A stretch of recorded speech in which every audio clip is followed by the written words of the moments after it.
अस्सलाम वालेकुम दोस्तों, उम्मीद करता हूं आप खैरियत से होंगे। आज की हमारी वीडियो का टॉपिक मिथोट्रेक्सेट के ऊपर है, जो कि मुख्तलिफ तरह की फार्मूलेशन में अवेलेबल होती है।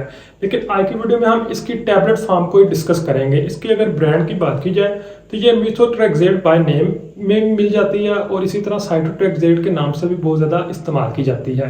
इसी तरह इसकी अगर डोजेज फॉर्म को देखा जाए तो ये 2.5 और 10 मिलीग्राम की डोजेज फॉर्म में ज़्यादातर इस्तेमाल की जाती है। आज की वीडियो में हम देखेंगे इसके मैकेनिज्म ऑफ एक्शन को, इसके यूजेस को और इसके साथ कौन कौन से स्टेप हैं जिनको फॉलो करना बहुत ज़्यादा ज़रूरी होता है, क्योंकि इसको अगर लंबे अरसे तक आप इस्तेमाल कर रहे हैं तो काफ़ी ज़्यादा जिस्म में चेंजिंग आ सकती हैं और बहुत ज़्यादा इसके इस्तेमाल से सीवियर साइड इफेक्ट भी नोट किए जाते हैं। तो इन तमाम पॉइंट्स के ऊपर बात की जाएगी, वीडियो के एंड तक लाजमी देखिएगा। अगर मिथोट्रेक्सेट के मैकेनिज्म ऑफ एक्शन की बात की जाए तो इसको मुख्तलिफ तरह के कैंसर के ट्रीटमेंट में, इसी तरह अर्थराइटिस के कंडीशन में और सीवियर किस्म के सोरियासिस के पेशेंट में भी इसको इस्तेमाल किया जाता है। तो कैंसर के पेशेंट में जो कैंसर के ग्रोथ सेल होते हैं उनको ये कम कर देती है। साथ में हमारा जो इम्यून सिस्टम होता है, जो मुख्तलिफ तरह की बीमारियों से हमें प्रोटेक्ट करता है, उसको स्लो डाउन कर देती है। साथ में इन्फ्लेमेशन को भी कम कर देती है। तो इसी तरह ये अपना रिजल्ट प्रोवाइड करती है। अब बात करते हैं मिथोट्रेक्सेट के यूजेस की। मिथोट्रेक्सेट जो कि केमोथेरेपी की तरह मुख्तलिफ तरह के जो कैंसर के पेशेंट होते हैं उनमें इसको इस्तेमाल किया जाता है। लाइक अगर किसी को लंग कैंसर है, ब्रेस्ट कैंसर है, लाइफोमा का मसला है, ल्यूकीमिया का मसला है, तो इन तमाम कैंसर की टाइप में इसको इस्तेमाल किया जाता है। लेकिन हर एक में इसकी डोज, ड्यूरेशन और तरीका इस्तेमाल मुख्तलिफ होता है और डिपेंड करता है पेशेंट की कंडीशन पर और पेशेंट को कौन सी टाइप का कैंसर है, उस हिसाब से इसके प्रोटोकॉल को फॉलो किया जाता है। इसी तरह इसको रोमाटाइड अर्थराइटिस के पेशेंट में भी इस्तेमाल किया जाता है, यानी कि जिन लोगों के जोड़ों में बहुत ज़्यादा सीवियर किस्म का दर्द रहता है, साथ में उंगलियां टेढ़ी हो जाती हैं, जॉइंट टेढ़े हो जाते हैं, इन्फ्लामेशन हो जाती है, तो उनमें भी इसको इस्तेमाल किया जाता है। एक्चुअली रोमाटाइड अर्थराइटिस जो कि एक क्रोनिक ऑटो इम्यून डिजीज़ होती है और इसमें इन्फ्लामेशन स्पेसिफिक जो हमारे जॉइंट है उनके गिर्द आना शुरू हो जाती है। जॉइंट के जो टिश्यू होते हैं वो बहुत ज़्यादा स्वेल कर जाते हैं और साथ में पेन वगैरह का मसला कॉमनली नोट किया जाता है। तो इसमें जो हमारा डिफेंस सिस्टम होता है वो हमारे जिस्म के जो बॉडी के अपने टिश्यू होते हैं उन पर अटैक करना शुरू हो जाता है। तो उसके ट्रीटमेंट में हम मुख्तलिफ तरह की मेडिसिन के कम्बिनेशन में इस मेडिसिन को इस्तेमाल करवाते हैं।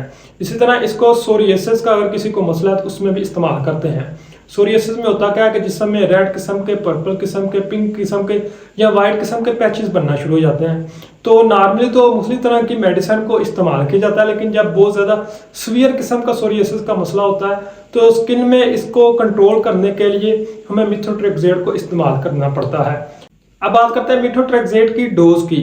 मिथोट्रेक्सेट की अगर किसी को 2.5 मिलीग्राम की या 10 मिलीग्राम की डोज रेकमेंड की गई है तो इसको हफ्ते में एक बार ही ज़्यादा इस्तेमाल करवाया जाता है और उन पेशेंट में इसको ज़्यादा इस्तेमाल करवाया जाता है जिनको अर्थराइटिस का मसला है और सोरियासिस का मसला है। लेकिन कैंसर के जो पेशेंट होते हैं उसमें इसका प्रोटोकॉल अलग होता है, मतलब कि उसमें पेशेंट की कंडीशन और कैंसर की जो स्टेज है उसके हिसाब से इसकी डोज और ड्यूरेशन को तय किया जाता है।